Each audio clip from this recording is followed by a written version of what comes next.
Miguel, je souhaiterais évoquer avec vous votre rapport à la littérature, à l'écriture. Vous demandez ce qui vous a poussé à devenir écrivain. Et enfin, si vous avez un nouveau projet de livre, et si tel est le cas, quel en est le thème? C'est à vous. Mon père écrit lorsqu'il a été arrêté, envoyé à la Villa Grimaldi dans un centre de torture, puis envoyé en prison. Il est arrivé à Barcelone, plus exactement, et il a écrit un livre qui s'appelle Relato nel Frente Chileno, dans lequel tout simplement il raconte son témoignage dans la torture. Pour lui, c'est là qu'a commencé l'écriture, et à partir de là, il a publié presque 10 romans, les 3 premiers romans avec un pseudonyme, Hilario Da, c'est la raison pour laquelle je reprends d'ailleurs le nom de personnage dans le livre, et puis après avec Michel Bonnefoy, qui est son vrai nom. Et ils ont été traduits tantôt au portugais, et là, il y en a un qui peut-être serait en cours de traduction également en français. Mais j'ai toute ma vie vu cet homme à la maison en train d'écrire des livres, en train de développer des idées, et à table en train de nous poser la question, en train d'essayer de partager avec nous quelques scènes ou des idées qu'on pourrait avoir pour pouvoir alimenter son texte.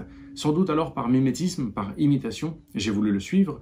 Ma mère à côté a été attachée culturelle des ambassades dans plusieurs pays différents, donc à la maison il y a toujours eu des écrivains, il y a toujours eu des artistes, il y a toujours eu des peintres, il y a toujours eu des musiciens, puisque c'était en effet son travail, celui de montrer le rayonnement de la culture vénézuélienne à l'étranger. Et elle est une grande lectrice de poésie, c'est une femme qui toute sa vie beaucoup lu de Gustavo Pereira ou du Eugenio Montejo, du Neruda, c'est quelqu'un qui a beaucoup lu de César Vallejo ou de Rubén Darío, et à la maison il y avait énormément ça. Mes chansons d'ailleurs d'enfance, les classiques chansons de nos enfants, n'étaient jamais celles qu'on peut imaginer avec Frère Jacques ou ce genre de choses que moi j'ai connues bien plus tard.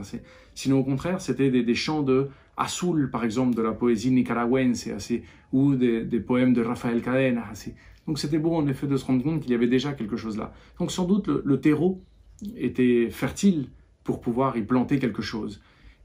Et puis il y a eu quelques livres qui ont provoqué en moi un tel tremblement de terre dans mon cœur qu'après les avoir finis, je me suis dit comme j'aimerais pouvoir provoquer la même chose chez quelqu'un demain.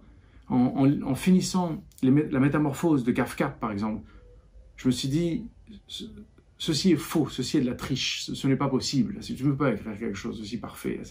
Mais si ceci existe, et c'est vrai, que Kafka a été quelqu'un qui a existé, qui a eu des douleurs, qui a eu des inquiétudes, qui a eu des rêves d'exil et d'ailleurs, et qui finalement a pu écrire ça, c'est donc possible.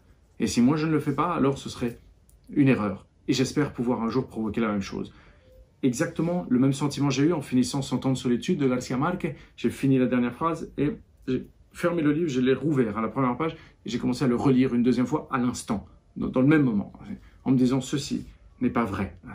Pareil m'est arrivé pour le portrait de Dorian Gray de Oscar Wilde, où je me suis dit mais c'est d'une perfection telle que si ceci peut provoquer en moi de tels sentiments de puissance, alors en effet quel bonheur ce serait de passer une vie entière à essayer d'écrire une page qui pourrait ressembler à ce livre. Et donc, ce sera gagné. Ce ne sera pas du temps en vain. Je pense que tout a commencé un peu comme ça. Et puis ensuite, maintenant, c'est juste un travail de discipline et de méthode. Et je n'ai encore rien écrit qui me satisfasse entièrement. Je pense que chaque livre, pour l'instant, est encore une sorte de fragment de quelque chose à venir plus tard. Et j'essaye comme je peux de faire toujours un livre de moins dans le grand chemin jusqu'à arriver à un livre ultime que tu n'écris jamais parce que tu as l'élégance de mourir avant, mais qui permet d'avoir un horizon, d'avoir un chemin, d'avoir un sentier, de commencer à constituer un territoire qui est la naissance de l'art, tu vois. C'est pour ça, dans mes livres, j'essaye comme je peux de poser des pierres d'attente. C'est-à-dire qu'il y a des personnages qui sont glissés pour pouvoir les développer dans d'autres livres plus tard et alors faire une composition en puzzle pour que chaque livre s'imbrique dans un autre. Un peu comme des pierres en harpe pour des solfèges à venir.